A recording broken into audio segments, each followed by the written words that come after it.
Alguns meses atrás a gente estava tão animado, mas parece que agora os ânimos estão dando uma baixada. Bom, eu não consigo prever o futuro, vocês conseguem? Mas o que dá para fazer é pegar o que a gente tem hoje no cenário e daí tentar traçar quais são os possíveis desdobramentos que as coisas que a gente enxerga podem causar. Nos vídeos passados eu falei do caos que se encontra nos mercados atualmente, mas pode ser que no meio de todo esse tornado de notícias ruins, a gente ainda enxergue algumas coisas boas acontecendo. Você quer entender como isso é possível? Então fica comigo até o final. Eu preciso pensar só como começar. Conscript reporting.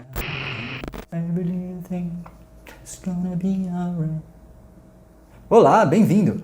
Meu nome é Felipe Curvelo. Se você acha que investir é coisa de rico, mas veja, não é bem por aí não. Porque se você conseguiu a façanha de no ano passado investir algo que rende para você em torno aí de uns 10% no ano, então no mínimo você empatou com a inflação. Só que o dólar aumentou aí uns 7%. E por mais que você não importe as coisas diretamente, as pessoas que você compra, elas fazem isso. Então se você não teve um investimento que rendeu aí uns 17% no mínimo, você perdeu dinheiro. E daí no pior cenário, se você não investe em nada, guardou o seu dinheiro num colchão, então o seu dinheiro nos últimos 10 anos desvalorizou aí uns 77%. O que quer dizer? Que R$100 daquela época conseguem comprar o que R$33 compram hoje. Se você entendeu o recado, então investir não é uma opção, porque se você não faz isso com o tempo, você vai ficando cada vez mais pobre. Mas aí vem a dúvida.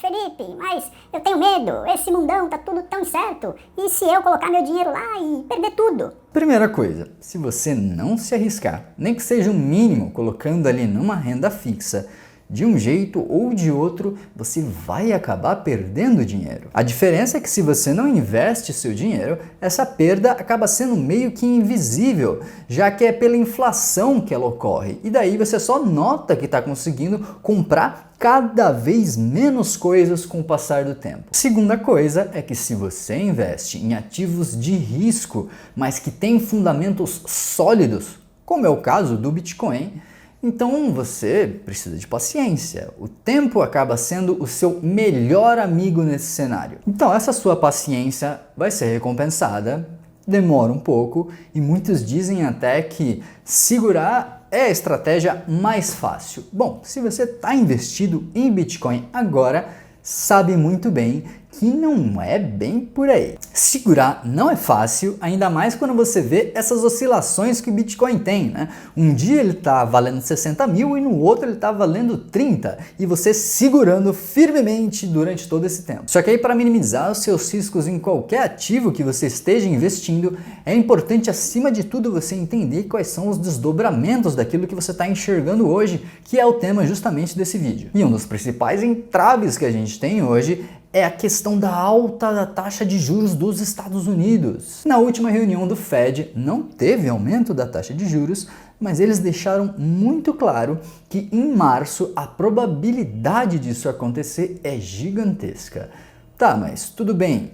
Na minha vida, isso impacta no quê? O aumento da taxa de juros impacta principalmente na velocidade que o dinheiro gira na economia. Isso porque o pagamento da renda fixa melhora. Tudo bem, a gente está falando aí de um aumento de 0,25%, não é muita coisa, principalmente levando em consideração que a inflação dos Estados Unidos está em 7%. Mas de qualquer jeito, nesse cenário, as pessoas ainda enxergam uma certa viabilidade a mais em investir nos títulos de dívida dos Estados Unidos. Só que aumenta também a taxa de empréstimos, então as pessoas acabam ficando menos inclinadas a pegar dinheiro emprestado e, por exemplo, reinvestir no próprio negócio. E aí que mora o perigo, porque você acaba tendo um trade-off. Então os empresários, os empreendedores, acabam tendo que fazer escolhas e muitas vezes as escolhas acabam sendo um menor risco.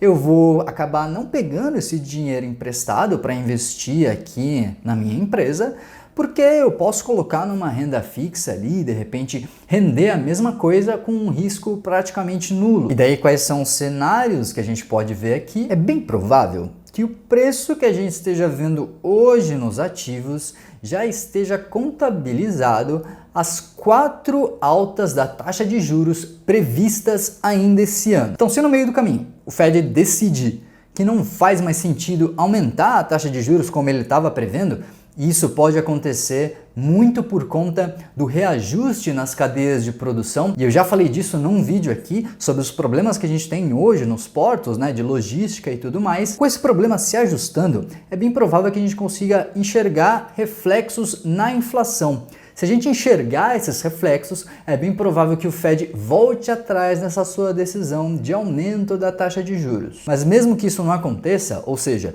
que o Fed continue aumentando a taxa de juros, então a gente ainda tem um outro indicador que a gente pode analisar, que é esse aumento da taxa de juros versus o S&P 500, que é o índice da bolsa norte-americana. Deixa eu colocar aí na tela para vocês. Notem que a correlação não é tão clara. Então, às vezes, o Fed aumenta a taxa de juros e a bolsa sobe junto, como aconteceu em 2015.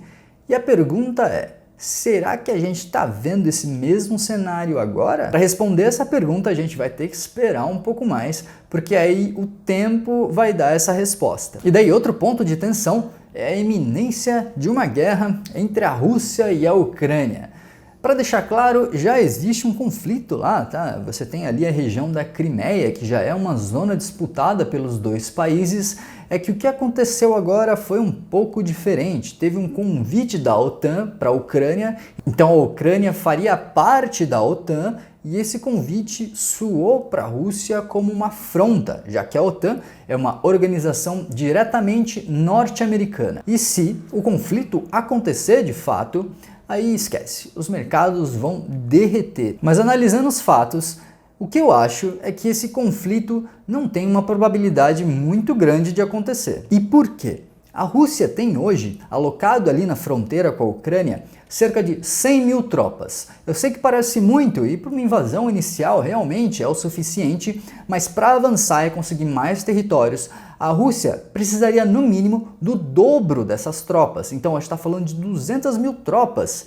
E assim, não é nada garantido. Mesmo essas 200 mil tropas, não quer dizer que seria uma certeza de conseguir todos os territórios que eles planejam. E além do impacto econômico que esse tipo de atitude traz, tem também as questões de vidas que seriam perdidas ali no meio desse conflito, que não seriam poucas. E outra coisa é que as economias hoje, elas são muito interligadas. Não estou nem falando só da Rússia e Ucrânia, estou falando do mundo. Então qualquer coisa que aconteça ali no meio vai trazer impactos sobre toda a cadeia global. Então é bem provável que muitos outros países sejam impactados nessas decisões erradas que um outro pode tomar. E eu acho que o mais provável aqui é que o Putin, além de não entrar no conflito, ele acabe regularizando o Bitcoin na Rússia.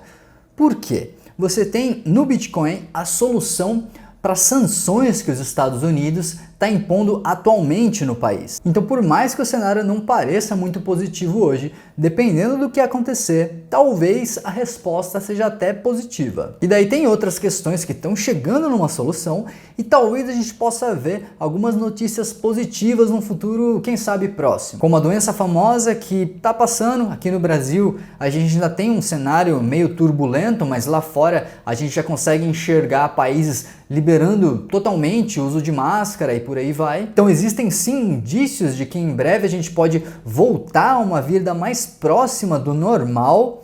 E é claro, não preciso nem dizer o quão positivo isso é. Outra coisa é o ETF de spot de Bitcoin. Isso já tá uma novela, mas desde o ano passado a gente tá nessa briga aí para ter um ETF de Bitcoin mesmo, de verdade, que não seja de futuros. Só que a SEC, que é a reguladora do mercado norte-americano, está barrando um pedido atrás do outro. Eu acho que esse ano a gente não deve ver um ETF de Bitcoin spot aí nos mercados. Se acontecesse, o mercado ia reagir de uma maneira extremamente positiva, mas eu acho que a probabilidade é que isso aconteça depois da regulação das criptomoedas nos Estados Unidos, coisa que já está acontecendo. Tem os senadores já desenhando projetos para que isso aconteça ainda esse ano. Eu sei que falando assim parece uma notícia ruim, mas infelizmente é um caminho necessário para a gente chegar numa adoção maior do Bitcoin. Isso porque essa regulação se traduz em segurança jurídica, e isso é bom para as pessoas físicas e para as empresas também, porque a partir daí elas têm mais certezas de que aquilo tem alguma garantia estatal. Isso encoraja as pessoas a entrar. E já que isso encoraja, então quanto mais pessoas entrando para querer uma parte dos 21 milhões, melhor. E para terminar, eu acho que essa é a notícia mais animadora de todas aqui, é que o estado do Arizona, nos Estados Unidos, está em vias de aprovar o Bitcoin como sendo uma moeda de curso legal, assim como fez El Salvador no ano passado. A diferença é que lá as leis permitem que você utilize outros meios de troca. Então ali você teria não só o dólar, então isso não eliminaria o dólar, você teria o dólar e o Bitcoin andando juntos ali, podendo ser meios de troca legais. E isso encorajaria outros estados a entrar nessa corrida de adoção pelo Bitcoin. Essa corrida já acontece hoje, mas com os Estados Unidos tomando essa atitude de deixar o Bitcoin ser uma moeda de curso legal, por mais que seja só num estado, impulsionaria gigantescamente outros países a fazerem o mesmo, já que os Estados Unidos é um dos maiores países do mundo. Pois veja que das coisas que eu falei aqui até agora, nenhuma, olhando friamente, tem uma solução de curto prazo. A gente não vai ver uma resolução dessas coisas num horizonte tão perto. Então a atitude do momento é: tenha paciência, espere.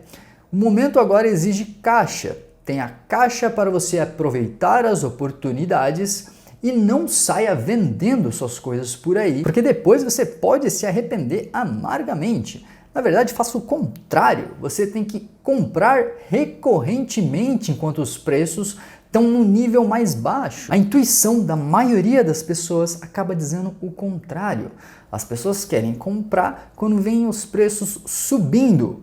Por favor, não seja uma dessas pessoas. Como diria Rothschild, um dos homens mais ricos da sua época, compre quando o sangue estiver nas ruas, mesmo que esse sangue seja o seu próprio. Então por esse vídeo é isso, eu espero que você tenha gostado. Não esquece de deixar seu like, se inscreve aqui no canal caso ainda não seja inscrito, porque assim você me ajuda a crescer e a mensagem a chegar a outras pessoas. As minhas redes sociais vão estar todas aqui embaixo na descrição, então me segue por lá. Muito obrigado se você assistiu até aqui. Até a próxima.